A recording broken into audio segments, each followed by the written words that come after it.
Aitaren eta semearen eta Espiritu Santuaren izenean. Amen. Jaun zuekin. Eta zure espirituarekin. Senideok, aitorren zagun humiltasunez, gure pekatuak, misterio santuak behar bezala, ospatuak izateko. Erruki jauna. Erruki jauna. Kristo erruki. Kristo erruki. Erruki jauna. Erruki jauna. Erruki dakigula jaiko guzti zaltsua eta gure pekatuak barkaturik eraman gaitzala betiko bizitzara. Amen. Egin dezagun otoiuz. Jaiko ahal guztieduna.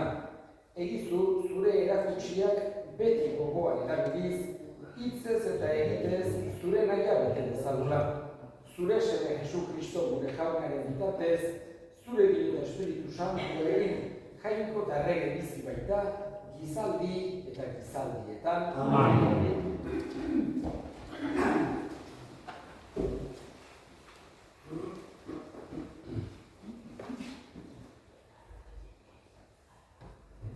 Ebertarrai egindako epistolatik. Senideok, asko izan diziren lehenengo elkargoko apaizak. Bata bestean ondotik, heriotzak galeratzen baizituen. Beren egikizunean irautea. Jesusek ordea beti irauten duelako, betirako apaizkoa dauka. Horregatik, Jesusek betiko salbat daiteke jaungoiko gandi. Arren bitartez hurbiltzen direnek beti bizi baita gure alde otoiz egiteko.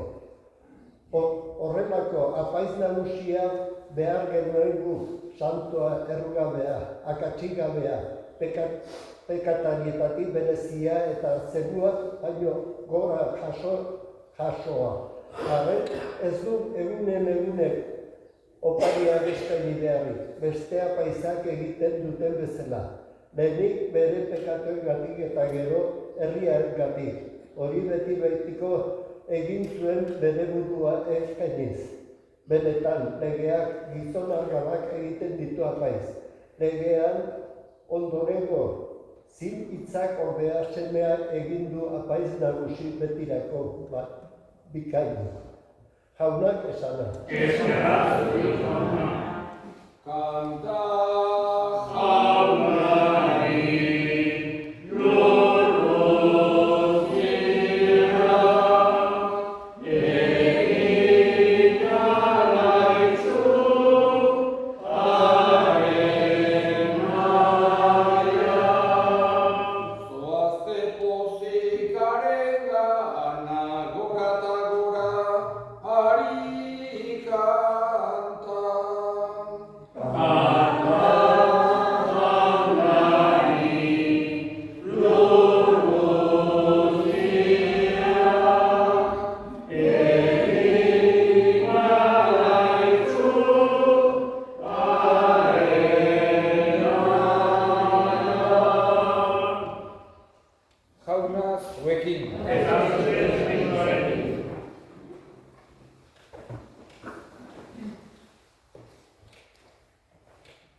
Jesu Kristoren Evangelioa San Marcosen liburutik.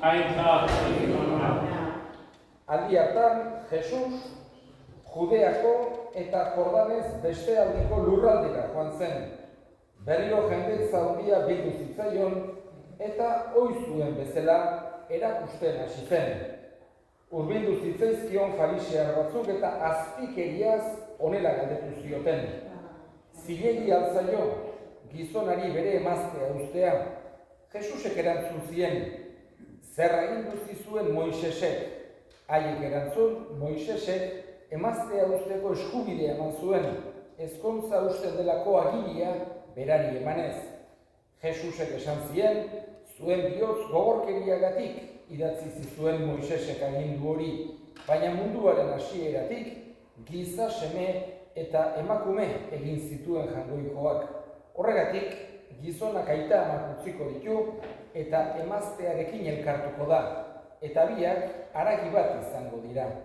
Ez dira beraz, bi haragi bat baizik, jangoikoak batu zuena, ez beza gizonak banatu.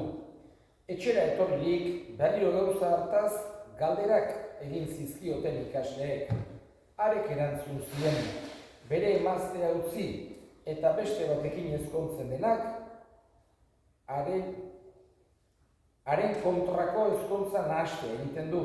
Eta emazteak senarra uzten badu eta beste batekin ezkontzen bada, ezkontza nahastea egiten du. Jaunak esana.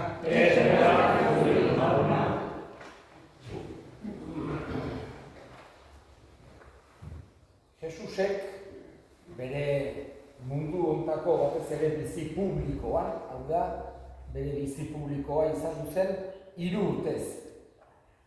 Mundu hontan 30 urte eman zituen, horietatik 30 bizi izkutuan, hau da, oso bizimodu normala segitu zuen Jesusek, eta apenas ez dakigu ezer.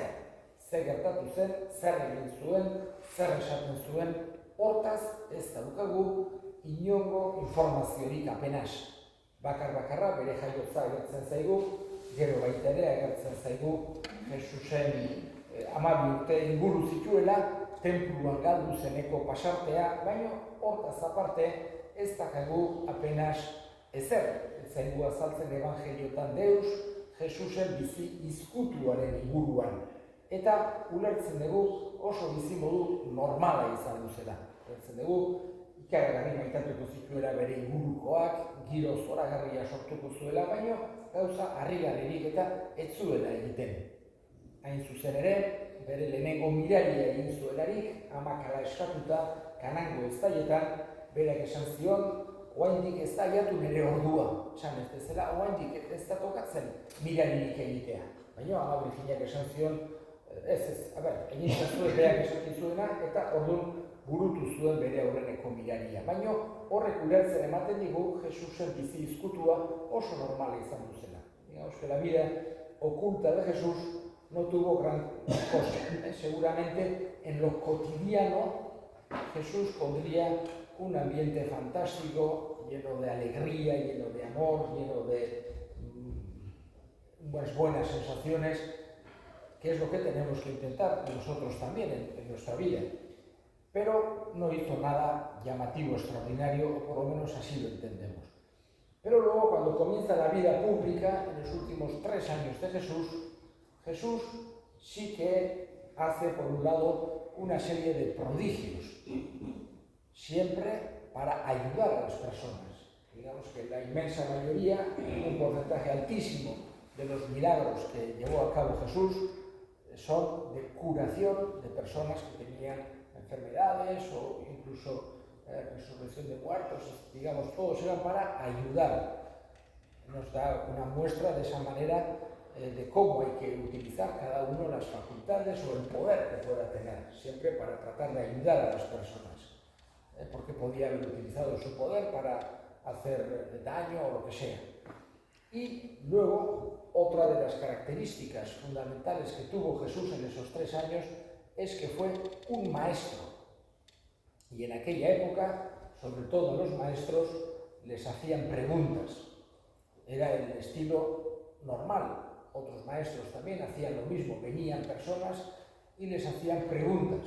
Sus alumnos o sus discípulos o aquellos que podía ser por curiosidad, acudían donde Jesús o donde otros maestros y ponían unas preguntas. Y dependiendo de lo interesante, de lo luminoso, de lo que podía ayudar a la respuesta de ese maestro, tendría más o menos personas que iban a escucharle. En el caso de Jesús, según vemos en los evangelios, muchas veces acudían muchedumbres inmensas que tenía que subir a un alto, entonces no había altavoces, ni tenía micrófonos, sino tenía que hablar seguramente con toda la fuerza de sus pulmones para que le oyeran, o tenía que subirse a una chalupa para desde ahí los que estaban en la orilla. Acudían grandes cantidades de personas porque les parecía interesante o llamativo aquello que Jesús enseñaba. Pero también vemos que muchos le reconocían esa autoridad, incluso aquellos que podían estar en contra. Le reconocían una autoridad especial a Jesús. Por eso vemos que hay como tres tipos de preguntas o tres tipos de actitudes en las personas que preguntan cuando se refieren a Jesús. La primera, digamos, y la mejor, es el que quiere aprender. Le pregunta a Jesús, por ejemplo, una pregunta de los maestros, enséñanos a rezar. O maestro, enséñanos, porque querían aprender. Otro tipo de preguntas era más por curiosidad, a ver qué nos dice sobre esto. ¿Qué pasa cuando una persona se ha muerto su marido, se ha vuelto a casar, y con quién estará en la otra vida? Preguntas que le hacían más por curiosidad que a ver qué responde Jesús. Pero le sorprendía siempre. Y había otro tipo de preguntas que le hacían con azpiquerías, con intención de pillarle en una contradicción o hacerle decir algo que fuese impopular o ponerle en contra del César. Y vemos sobre todo que los fariseos, que tenían, no todos, porque nunca se puede generalizar, había algún fariseo también incluso que era amigo, incluso que era seguidor de Jesús, pero una mayoría grande de fariseos estaban muy en contra. Tan en contra que incluso después de todas estas cosas que ellos intentan desacreditarle, haciéndole preguntas, poniéndole trampas, y como no solo no consiguen desacreditarle, sino que quedan ellos peor que lo que habían pensado, mucho peor, entonces al final acaban decidiendo matarle, porque no ven otra solución con Jesús. Pero digamos que estos fariseos que iban a buscar era gente culta, era gente preparada, era gente que conocía la ley y por eso intentaba buscar, por un lado, ese tipo de preguntas que le pusieran a Jesús en contra de la ley de Moisés, que si quitaba el sábado, que si hacía cosas contra la ley de Moisés, ese tipo de cosas que intentaban buscarle. Otro tipo de cosas era que fuera impopular con aquellos que le estaban escuchando, por ejemplo, el tema de los impuestos, y otro era intentar dejarle mal, como decía, con las autoridades del momento, que eran las autoridades romanas. En el día de hoy, en el Evangelio que hemos escuchado hoy, intentan, en una pregunta sobre el matrimonio, intentan ponerle a Jesús en contra de la ley de Moisés. Y hablándole, digamos, el repudio, que tenía el derecho de repudio el marido a la mujer, en algunos casos, etc. Y Jesús les dice algo que les llama la atención, porque dice, pero eso Moisés lo hizo por vuestra cabezonería, pero no porque realmente ni siquiera Moisés lo pensara, que a veces cuando hablaba de Moisés o Abraham, ellos decían, parece que le conoces y no tienes ni siquiera 40 años y vas a haber estado tú con Moisés. Y Jesús les explica de esta manera, como otras veces, cómo, digamos, lo que él enseñaba no solo no era en contra de la ley de Moisés, sino que la completaba, la perfeccionaba, era perfectamente coherente, pero era mejor, más preciso, pero no contrario a la ley de Moisés. Era algo que era muy usual o muy habitual, digamos, en las explicaciones de Jesús. Por ejemplo, el sábado, le explica Jesús que el sábado no es solamente una cosa absoluta que no puedes hacer nada, sino que el sábado lo puso Dios para que descanse las personas, pero no para que se convierta en una esclavitud, que no podían hacer nada, sino para que tuviesen un día de tranquilidad, de estar la familia, los amigos, poder rezar, etc. Entonces vemos cómo Jesús, aquello que enseña, siempre les demuestra y les hace ver que no es incoherente, no es contrario con la ley de Moisés, sino que al revés. Él lo explica de una forma más completa y más perfecta. Le pedimos a Jesús que nosotros, cuando acudamos a Él, en nuestra oración, en las preguntas que podamos tener en nuestro corazón hacia Él, tengamos siempre la actitud buena, la actitud del que le pregunta porque quiere realmente aprender, que su palabra, que escuchamos en el Evangelio, su palabra siempre nos ilumine y nos enseñe. Eta egin ditzagun orain gure eskariak.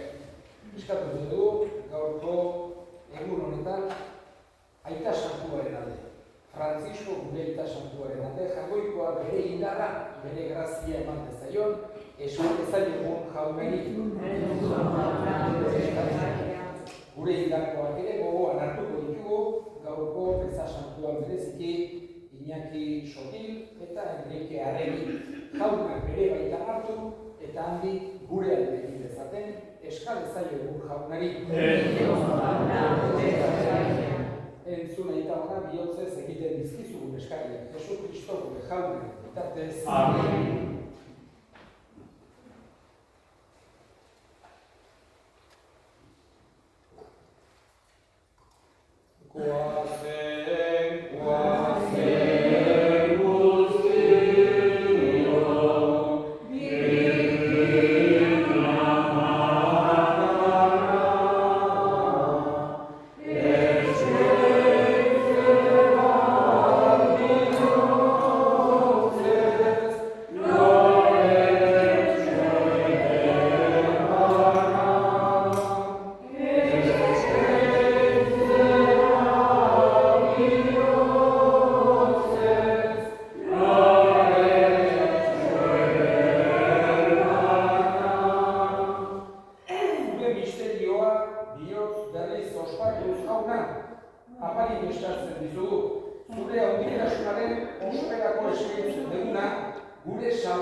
Eta beroren bitartez, jaritu ere maitasunez. Hori dela da, zuri eskerrak emateko diren guztiek zerbitzatzen zaituzten, salbatu guztiek goresten eta zure santuek bihotz batez bedikatzen. Horregatik, guk ere ingeru guztiekin batean goresten zaitugu, poz betean esaten dugu. Santu, Santu,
esanez, hartza zuen eta edan guztiok kontatik. Hau nire odolaren kanizan da, itun berri eta betiko garen odola, zuentzat eta askorentzat bekatuak bakatzeko isuriko dena. Egiztue hau nire hori garri.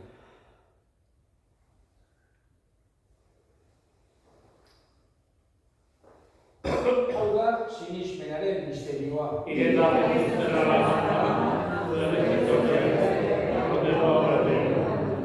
Horregatik jauna, zure semiaren egilotza eta biztuera gogoratuz, biziaren ogia eta salamenaren kaliza eskaintzen dizkizugu zuri eskerrak emanez, aldarean zure sarbitzari onartu gehituzulako. Eta abalik eskatzen dizugu Kristoren gorputz odorak hartzen ditugunok, Espiritu Santuak bat egin gaitzala. Gogoan izan jauna mundu guztian zabaldurik dagoen zure eliza, eramazu maitasun osora, Francisco Gaita Santuarekin, Florentzio Gerartzaiekin eta gizon guztiekin batean. Gogoan izan jauna, biziko etxaropenean, joan diren gure esmideak Enrique, Iñaki eta gure hildako guztiak aretzatu zeure aurten garen argitu. Erroki izakizkigu arren guztio betiko bizitza ikidetzagun, Angoikoaren Ama Maria Doazuarekin senar Jose Santuarekin, Apostolo Santuekin, eta gizarte guztietan zure bizide izan diren santuekin. Haekin batean gorez gaitzagun, Jesu Kristo zure semearen bizitartez. Honen bitartez, Honekin eta honen bat, zuri eta jangoikoa guzti hori Espiritu Santuarekin batean, osetagintza guztiak izan guztietan. Amen. Salbatzaileak aginduta erakutsiaren jarraituz, bildur gabe esan dezagun. Gure aita, zeruetan, zerana, sartu izateri zure izena, eta horretik zure errenuma. Egiten ditu zaila, zeru abetzera arpearen, emaiten duzak, gure biak, barkatu gure zorak, gure zordumen barkatzen dirune zero, eta ez duketan eraman, eratera gaitzatu gaitzu. Eta gaitzazu jauna gaitzin guztietatik nahi duzu pakea gure egunotan. Zure errokieri eskarpekatutik garrin bizile itezen eta estualietan sendo. Betiko zorionaren itxarotenean, Jesu Kristo gure salbatzailea noiz etorriko den zain gaudela. Zure Jesu Kristo gure jauna, zuk esana da apostoluei pakea guztien dizuet nire pakea ematen. Begira zure elizaren sinismenari eta ez gure pekatuei. Eta zure gogoaren bezala, emaiozu elizaren pakea, eman batasuna. Errege bizi baizera, gizaldi eta gizaldietan. Amen. Pakea beti zuekin. Eta zure espirituaren. Emaiozue pakea. Agertu.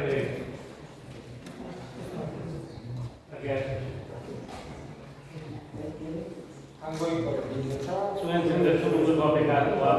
errotik jauna. Hangoikoan bidotza, munduko pekatua, errotik jauna. Hangoikoaren bidotza, zuen zendezu munduko pekatua, emaiozue pakea. Una hemen hangoikoaren bidetza munduko pekatuak kentzen duena zoriontsua, jaunaren maila deitua. Jauna, egin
egin ezagun otoiz. Jaiko ahal guztiona, meza honetan gure salbamenari ematen duzu. Egizu egunen batean salbamen hori bete-betean iritsi dezagula. Jesu Kristo gure jaunaren bitartez, Amen. jauna zuekin, Zure espirituarekin. Bedika zaitzatela jainko guztiadunak, aitak eta semeak eta Espiritu Santuak, zoazte jaunaren bakean. Eskerra.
Kontxi eta Regina, beste bat ote dago.